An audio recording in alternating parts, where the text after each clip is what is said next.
Understand this fact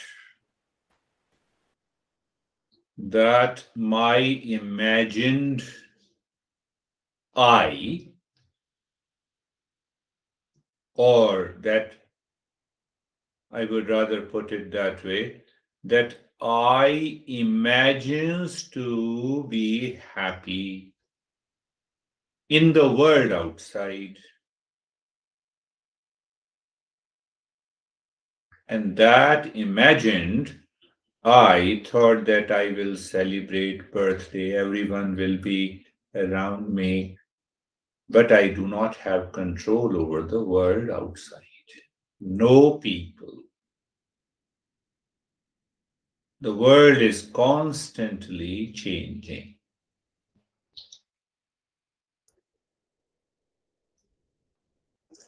We had that imagined I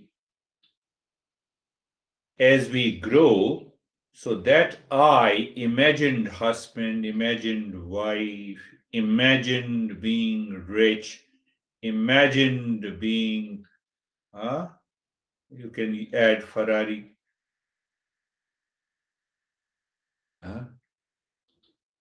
imagined kids.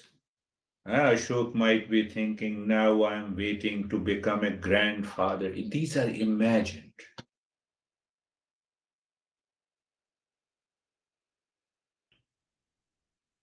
So our master says that we must have the knowledge, right knowledge, because this is imagined knowledge, and this imagined knowledge is the cause of ignorance.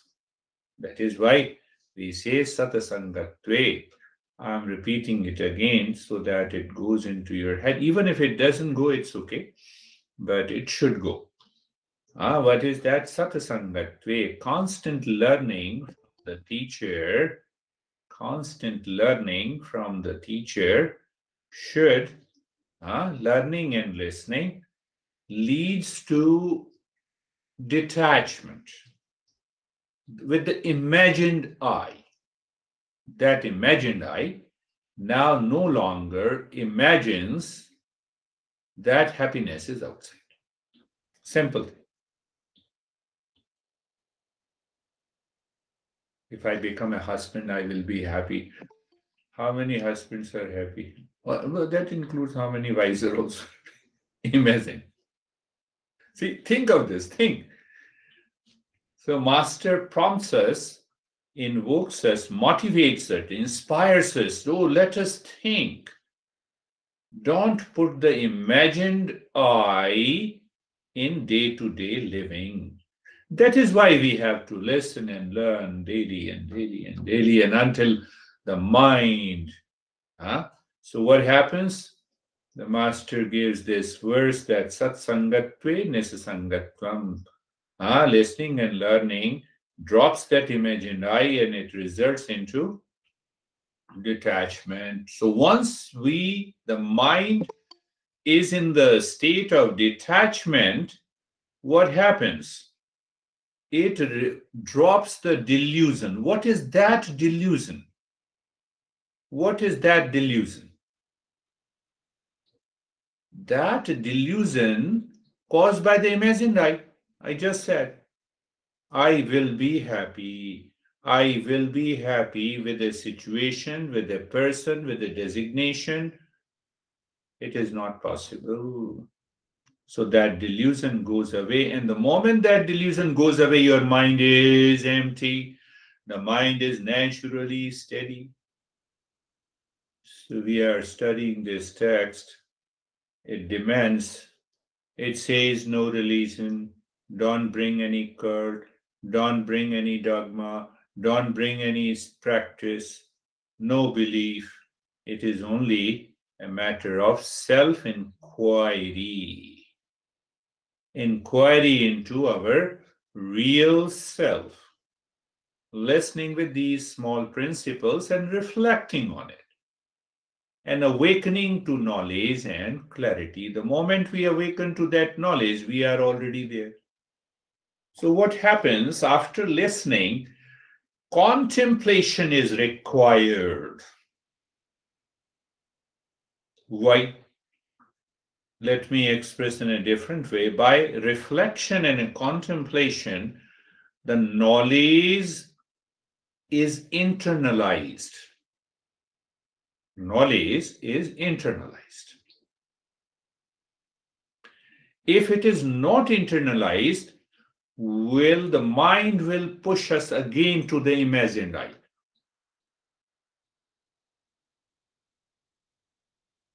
Claiming outer world as real, where the delusion and the suffering. Thousands of people, millions of people study these texts. It's open. But still they are suffering because the knowledge is not internalized. Knowledge is not realized. So because it is not realized, the mind will continue to work with the suffering.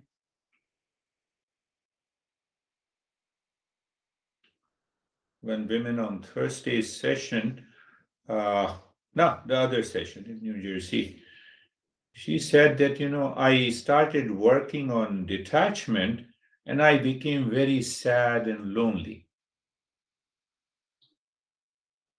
So that imagined I keeps looking in the mind, that is working in the mind.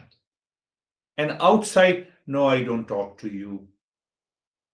Husband is false. I said, did you say to your husband that you are false? Come on.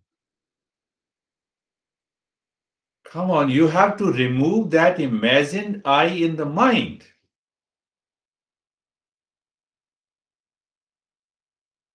So the knowledge needs to be internalized. If it is not internalized, this mind will push us. The world outside is real.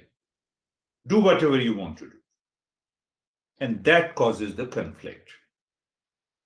So the contemplation is the path of knowledge to the real self, according to this teaching. It is knowing the real self, not knowing a person, home, and the car.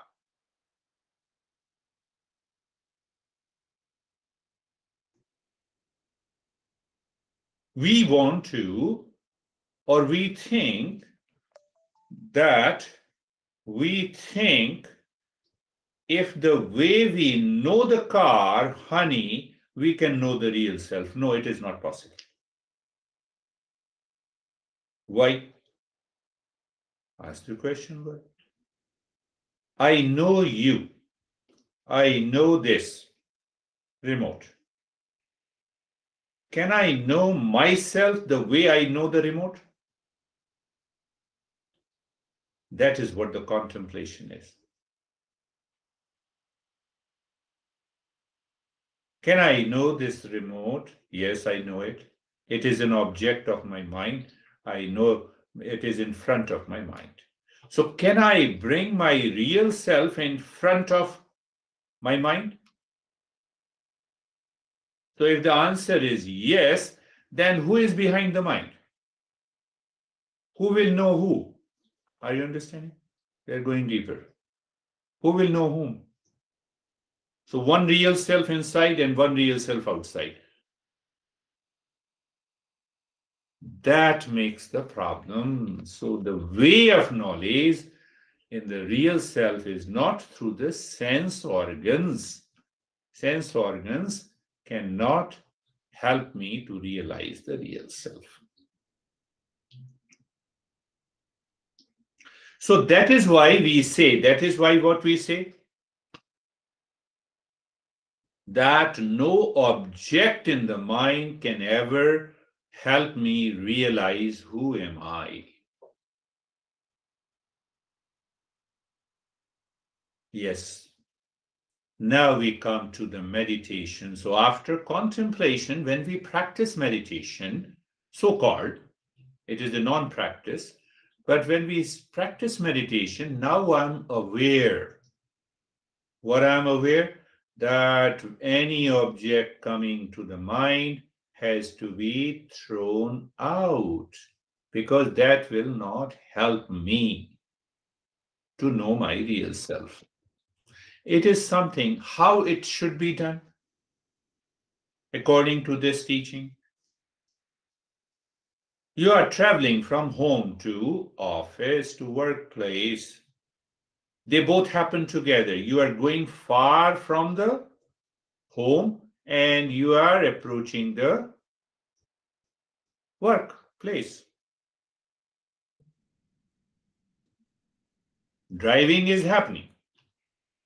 Two movements are happening at the same time. Did you understand? So I'm going away from the home means my mind has made home the world outside, lot of thoughts. So I leave those thoughts completely. I do not take them for granted. I say, whatever the thought coming to my mind, I'm not at all concerned because any thought cannot help me to know my real self. It's a firm conviction. We already know. But conviction comes when you contemplate and reflect. And that helps you to move into meditation. So that is the firm conviction. What is that? What is that firm conviction? That no thought, no object, no sense perception, no imagination, no hallucination is able to find me. Who am I? So you are going away from the home. Now you have to reach to the workplace. So let us take the workplace as the real self. So your mind keeps that awareness, I am, during the practice. That is what we do. When we are driving to the workplace, the mind keeps that awareness. I have reached office. Sometimes you take a ramp, oh, I did the mistake. Let me return. Huh? Is it not happening? Huh? Has raised a hand, open queue. Kate, why you have raised your hand? Because I'm confused. In my mind, I'm confused. I could never associate the workplace as going to the real self. I could potentially associate home with coming to the real self, but I don't know that I could associate going to work as being real. Does that make, it doesn't compute to me. In other words, I could consider driving home as going to the real place, but I don't.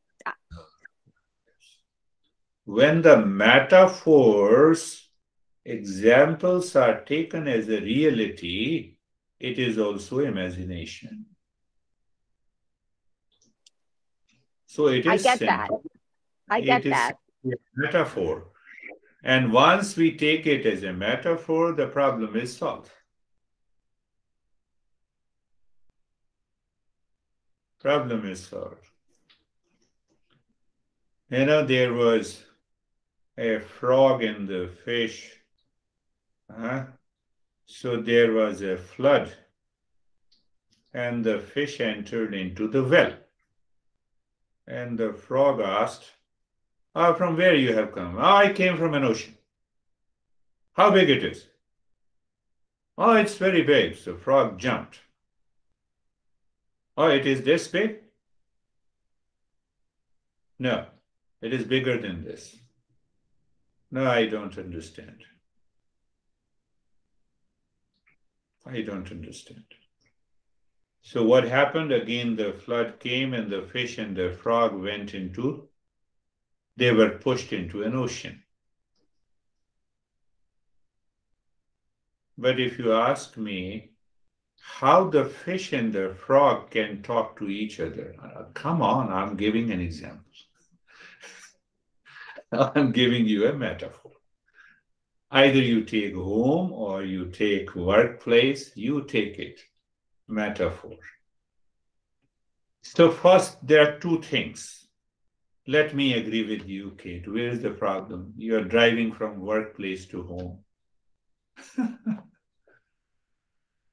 You have to understand the two movement of the mind. One movement of the mind It is not at all concerned about whatever the thoughts, perception, imaginations, feeling enters into your mind.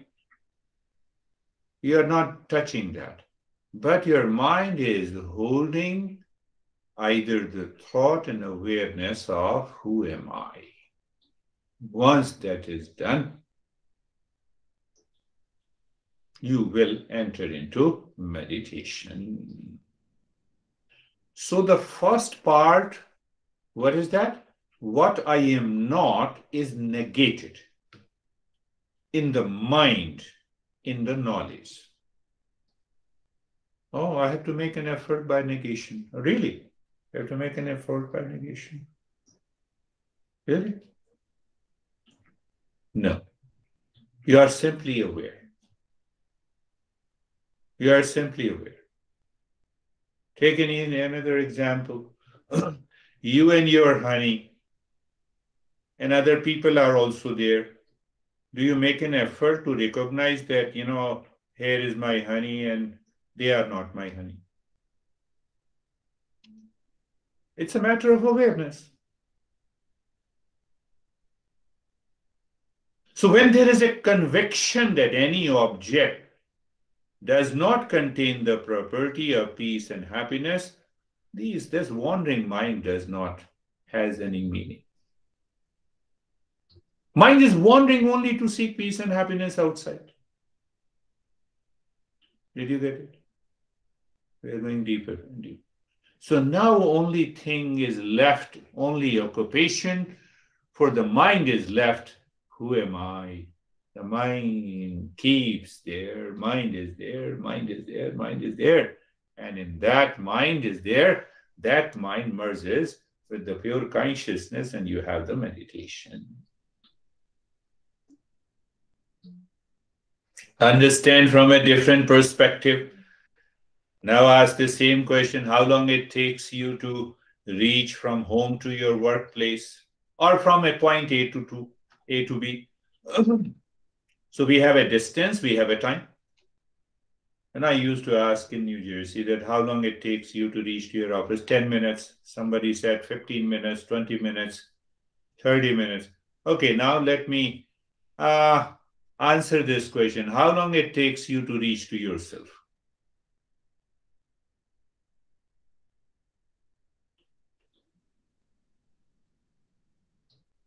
Some people said, infinite time. Come on, where are you? You are here and now. You are here and now.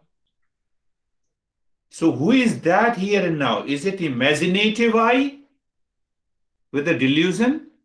Or you have emptied that imaginative I, then it will not take the infinitive I. Then what happens? How long it takes me to reach to myself? No time, no space. I am here and now. So that conviction through the contemplation results into meditation that I have found the real self.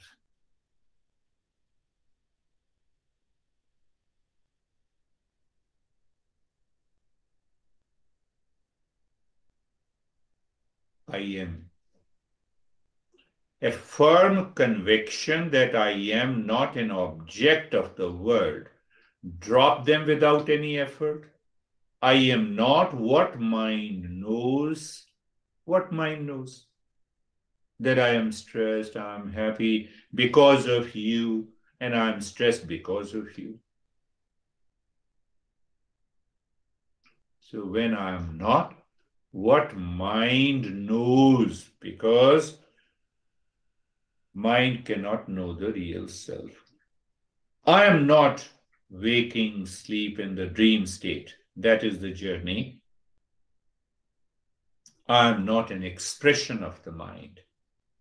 Then the mind stays deeper.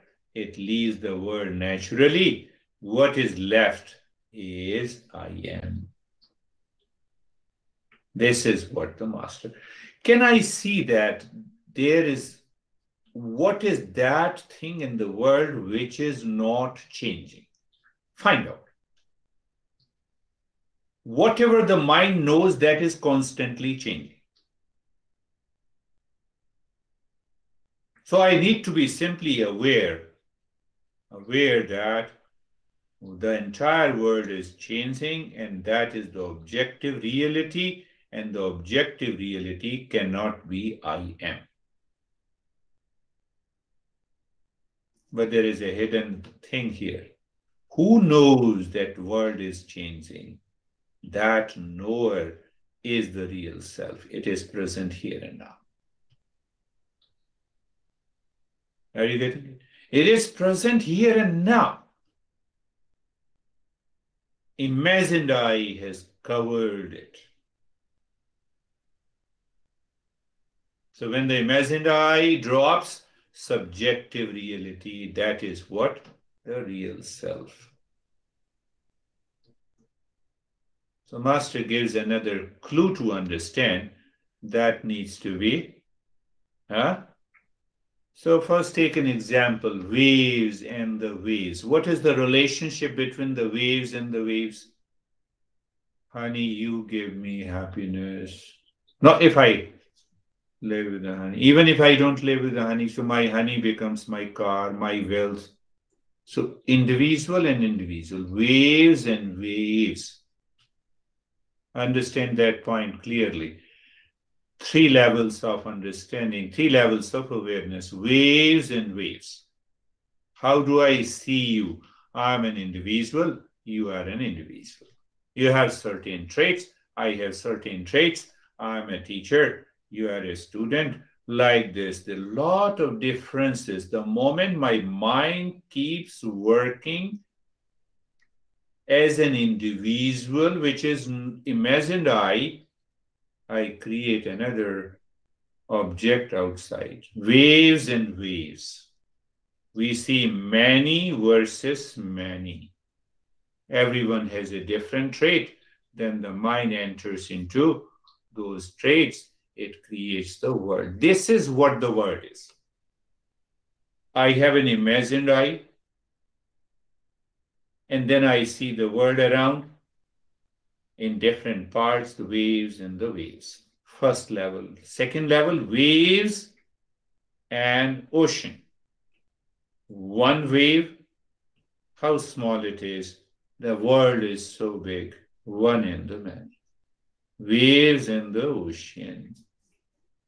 Third level, ocean in the water. You see, that is how we see. That is how our mind interacts. Now, the master says, once we have understood individual to individual relationship, I have a relationship starting from the remote to the human beings, to father, mother, parents, son, kids, etc. All individual relates to the individual. Huh?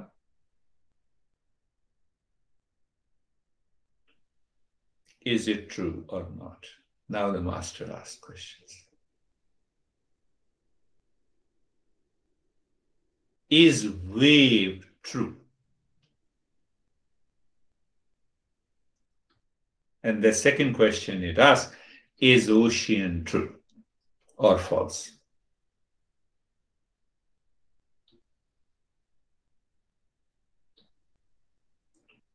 So our definition of the truth and the real self is that it is never changing reality. And what is changing is imposed by the mind with the name and the form. Is wave not the water?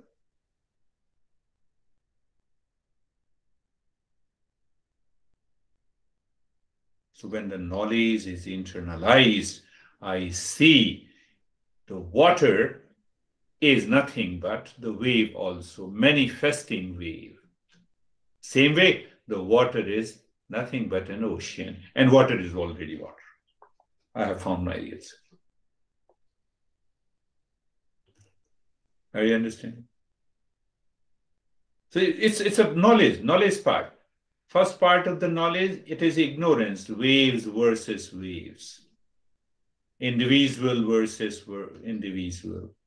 Or I imagined I And then I relate myself to anyone. I relate myself to this individual. Then father and the son. Two individuals, two waves. Yeah? Student and the teacher. That individual relates without knowing the reality. That is what the master says, waves versus waves. You cannot solve the problem of life because you are understanding the world at a very superficial level.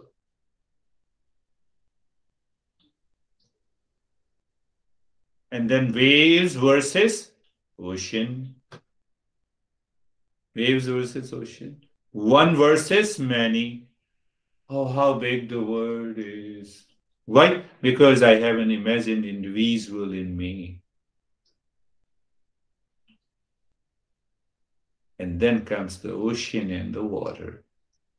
So now find out, if there is no water, can there be a wave or ocean?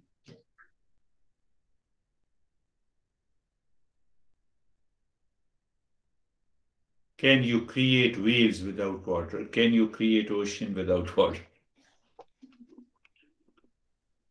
So that knower is in us. That water is the real I, the pure consciousness, is the knower. The knower passes through the mind. Mind creates an imagination. Then I say I am a teacher. Where is the teacher? There is no teacher.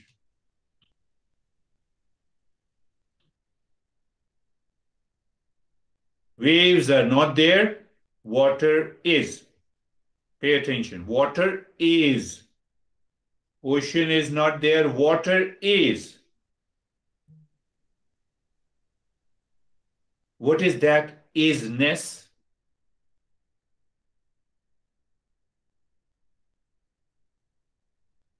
Let me go a little deeper. What is this? Remote is. So is also present here. Mouse is. Christina is. Kate is. David is. Is present behind the name in the form. That is our real self. That is pure consciousness. It is present everywhere. Find out, can you remove this isness in any object, in any person, in any event?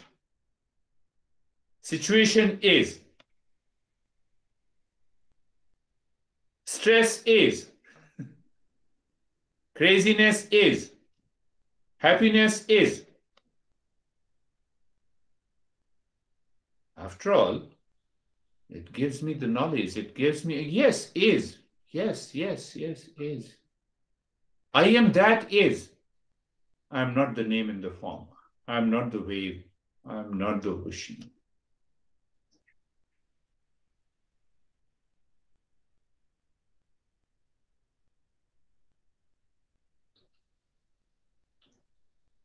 Did you get it? Mind will say, yes, I get it. But more and more contemplation is required. So once you have that isness, we find this isness is never changing. Now explore just in a one-liner that what is this isness? What do you mean by is? Isness is existence. Isness is a common factor. Christina is, Kate is, Sam is, Stephen is, David is, Jerry is, Brandy is. Oh, even the remote is, monitor is. Happiness is, stress is, anxiety is. So what the imagined I does? Imagined I says, anxiety is, that is why I am anxious. Don't you see I am depressed? So that depression is objective knowledge. I am not the object. I can never be the object. Do you see that? No, at least, you understand that. And then we contemplate. So we find that real self is here and now. And because isness is always there, it can never go away. Tell me anything that you can use without is.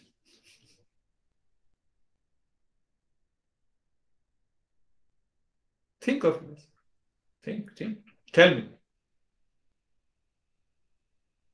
The moment you express through the thought is. Do you see? The thought is. Is means exist. It represents the existence, and that existence is consciousness. Think of this. When I say existence is consciousness, that is a false statement. As if there are two. It is only one.